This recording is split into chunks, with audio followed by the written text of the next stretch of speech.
ખોટા નામ સરનામાવાળા ભારતીય પાસપોર્ટ બનાવવાના ગુનામાં વલસાડ ટાઉન પોલીસ સ્ટેશનમાં નોંધાયેલી ગુનાની તપાસ કરી રહેલી એસઓજી વલસાડે મોટી સફળતા મેળવી છે.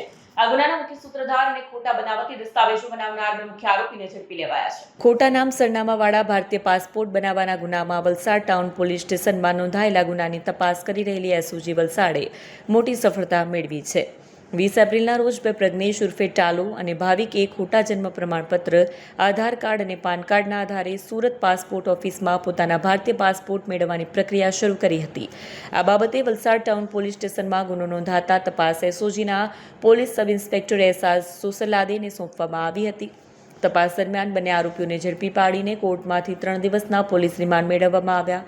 ઘડનાર મુખ્ય સૂત્રધાર ઝડપાયો. ગુનાના મુખ્ય સૂત્રધાર આરોપી જીતેન્દ્ર ઉર્ફે જીતુને 28 એપ્રિલે ધરપકડ કરી તેની સઘન પૂછપરછ કરવામાં આવી.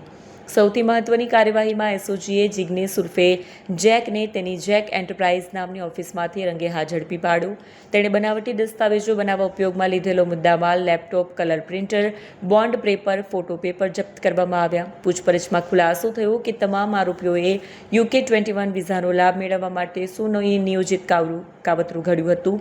આ કામગીરીમાં મુખ્ય વોન્ટેડ આરોપી હેમંત જગન સામેલ છે. હવે એસઓજી આ કેસમાં સંડોવાયેલ દમણ અને ગુજરાતના અન્ય પાસપોર્ટ એજન્ટો તેમજ આજ દિન સુધી આ ગેંગે કેટલા લોકોના ખોટા દસ્તાવેજો બનાવી ભારતીય અથવા પોર્ટુગલ પાસપોર્ટ મેળવ્યા છે તે દિશામાં તપાસને સક્રિય કરી છે. કેમેરામેન હકીમ શેખ સાથે વસીમ હાસમીનો રિપોર્ટ, આઝાદ ન્યૂઝ, સુરત.